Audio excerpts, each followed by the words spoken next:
नमस्कार दोस्तों, सिमन्या पैगलाग नमस्कार।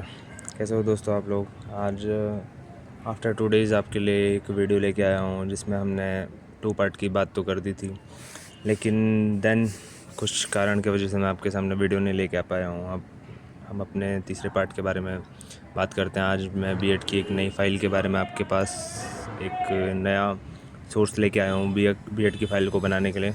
आज हम बात करेंगे third part of speech डिक्लेमेशन। Speech डिक्लेमेशन का मतलब होता है कि जो आपकी भाषण शैली है वो आप किस प्रकार से अपने को प्रस्तुत कर सकते हो किसी के सामने, उसी के बारे में थोड़ा सा बीएड का एक छोटा सा टॉपिक एक फ़ाइल के रूप में हमें मिलता है कि ताकि हम अपनी भाषण शैली को सुधार सकें। इसीलिए हमको ये फ़ाइल के रूप में एक असाइनमेंट के रूप में दिया जाता है। आइए इस पर बात करते हैं। इसको शुरू करने से पहले ये कुछ इसका फ्रंट पेज कुछ इस टाइप से होगा, ठीक है।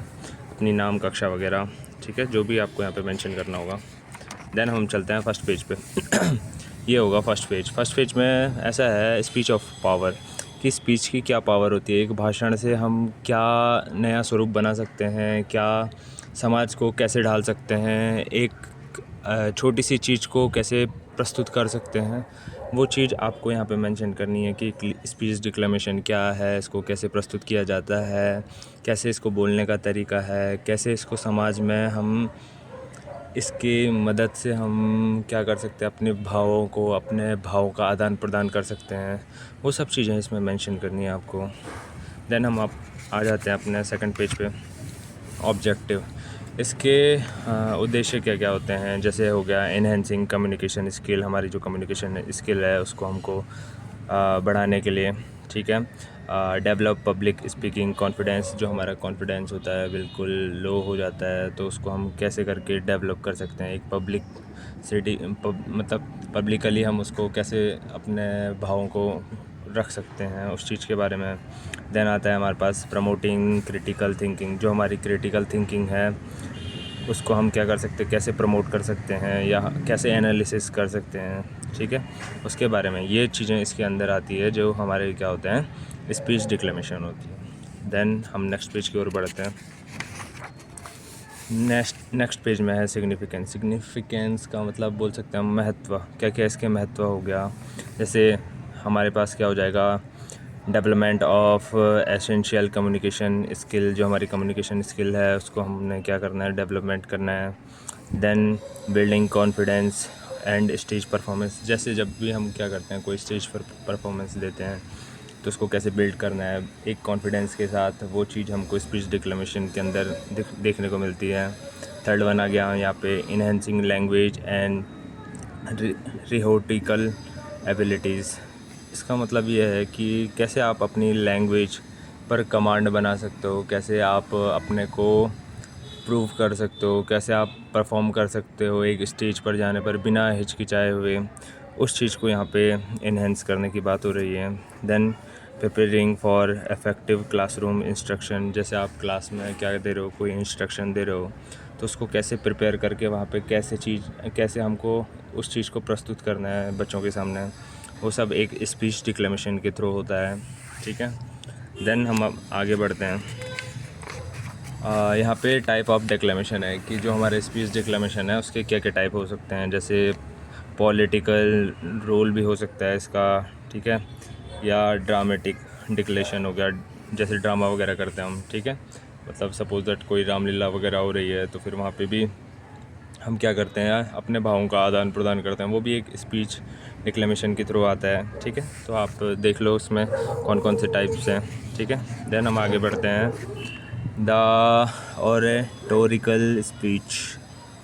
ऑरेटोरिकल स्पीच का मतलब हम बोल सकते हैं कि एक औपचारिक स्पीच हम कैसे दे सकते हैं। औपचारिक स्पीच, तो औपचारिक स्पीच पर बात करते हैं कि इसमें क्या क्या चीज़ होनी चाहिए। एक क्लियरिटी होनी चाहिए कि जो चीज़ हम प्रस्तुत कर रहे हैं उसके बारे में बिल्कुल क्लियरली होना चाहिए कि हम क्या चीज़ बोल रहे हैं, क्या चीज़ होनी चाहिए, क्या चीज़ हम प्रस्तुत करना चाह रहे हैं, उसके बारे में एक क्लियरली माइंड हो हमारा, ठीक है। दूसरा है डेफिनेटिवनेस ऑफ मैसेज। इसका मतलब है कि हम क्या मैसेज भेजना चाह रहे हैं, मतलब पब्लिक को या कोई समाज को या बच्चों को, उस चीज़ के बारे में हमको क्या होना चाहिए, पहले से ही क्लियर होना चाहिए, ठीक है। और थर्ड वन है कॉन्शियसनेस। कॉन्शियसनेस का मतलब है कि हमारी जो चेतना है, चेतना हमारी क्या होनी चाहिए, बिल्कुल एकाग्र होनी चाहिए, बिल्कुल स्थिर होनी चाहिए। हम बिल्कुल भी घबराए नहीं होने चाहिए, बिल्कुल भी हमारे अंदर कोई कॉन्फिडेंस की कमी नहीं होनी चाहिए, ठीक है, बिल्कुल। देन हम बात करते हैं अभी चौथे टाइप की, इंटरेस्टिंग। जो हमारी स्पीच होनी चाहिए वो बिल्कुल इंटरेस्टिंग होनी चाहिए, बिल्कुल बोरिंग नहीं होनी चाहिए। अगर वो बोरिंग बन जाती है तो फिर देन जो हमारी स्पीच है वो कोई नहीं सुनेगा, ऑब्वियसली बात है। तो स्पीच का इंटरेस्टिंग होना भी बहुत ज़रूरी है ताकि हम अपने भावों को अच्छे से एक्सप्रेस कर पाएँ। तो ये सारी चीज़ें क्या हो गई हमारे पास, स्पीच की क्या हो गई, ओरिएंटेशन, ठीक है। देन फिफ्थ रोल पे आ जाते हैं कि इनफॉर्मल टच होना चाहिए। इनफॉर्मल टच का मतलब है कि अनौपचारिक रूप से हम क्या होना चाहिए, जुड़े हुए होने चाहिए। किसी भी मतलब भाव को हम क्या कर रहे हैं, दोनों ही प्रकार से हम क्या कर रहे हैं, समझा रहे हैं उसको, औपचारिक रूप से भी, अनौपचारिक रूप से भी, ठीक है। कंसीडरिंग द ऑडियंस, जो ऑडियंस है हमारी वो क्या होनी चाहिए, हमारे जो हम जो कुछ भी हम बता रहे हैं उसके प्रति क्या होनी चाहिए, वो बिल्कुल एकदम ऑडियंस क्या होनी चाहिए, कंसीडरिंग होनी चाहिए। देन स्पीकिंग स्लोली, जो भी हमारा स्पीच दे रहे हैं हम, वो क्या होना चाहिए, एकदम फटाफट नहीं बोलना चाहिए। फटाफट से ऐसा होता है कि कई जो हम बोलना चाहते हैं वो चीज़ छूट जाती है, लेकिन जो स्लोली जब हम बोलते हैं तो उससे एक एक शब्द, एक एक भाव का हमारा क्या होता है, क्लियरली वो ऑडियंस तक पहुंचता है, ठीक है। देन आठवें टाइप पे बात करते हैं फ्री फॉर्म इमोशन। ऐसा क्या होना चाहिए, भाषण जब भी हम देते हुए होने चाहिए तो उस ड्यूरेशन में ऐसा होना चाहिए कि बिल्कुल जो हमारे इमोशन है, भाव हैं, वो फ्रीली ऑडियंस तक पहुंच रहे होने चाहिए, ठीक है। Then use of body language, जब भी कभी हम भाषण देते हैं तो फिर उसमें क्या होना चाहिए, हमारा जो हाथों का मूवमेंट हो गया या पूरा बॉडी रोल हो गया, वो भी हम क्या करना चाहिए, इंक्लूड करना चाहिए। जैसे मैं आपको समझाने में अपने हाथों का यूज़ कर रहा हूँ, वैसे ही क्या होना चाहिए, हमारा बॉडी लैंग्वेज बड़ा मैटर करता है। जब भी हम किसी चीज़ को क्या करते हैं, समझाते हैं या फिर कोई चीज़ परफॉर्म करते हैं, तो उसमें क्या होना चाहिए, हमारे पास बॉडी लैंग्वेज का पूरा क्या होना चाहिए, रोल होना चाहिए, ठीक है। देन हम आगे बढ़ते हैं। ये हमारी कुछ स्पीच है। जैसे अभी हमारा कुछ दिन पहले 9 नवंबर की रजत जयंती थी, तो एक छोटा सा भाषण है, देवभूमि उत्तराखंड पर भाषण। तो कुछ इस प्रकार से आप भाषण लिख सकते हैं, कुछ भी लिख सकते हैं, ठीक है। फिर लास्ट में आपको कैसे प्रेजेंट करना है वो सब चीज़ें हैं यहाँ पे। तो ये आपकी क्या हो गई, स्पीच हो गई। जो आपको बोलना है, कैसे बोलना है, अपने जो फ्रीली करके बोलना है, बिल्कुल कॉन्फिडेंस के साथ बोलना है। आपने जो भी चीज़ें आपने सीखी वो चीज़ यहाँ पे आपको क्या करनी है, अब देन परफॉर्म करनी है स्टेज पर, ठीक है।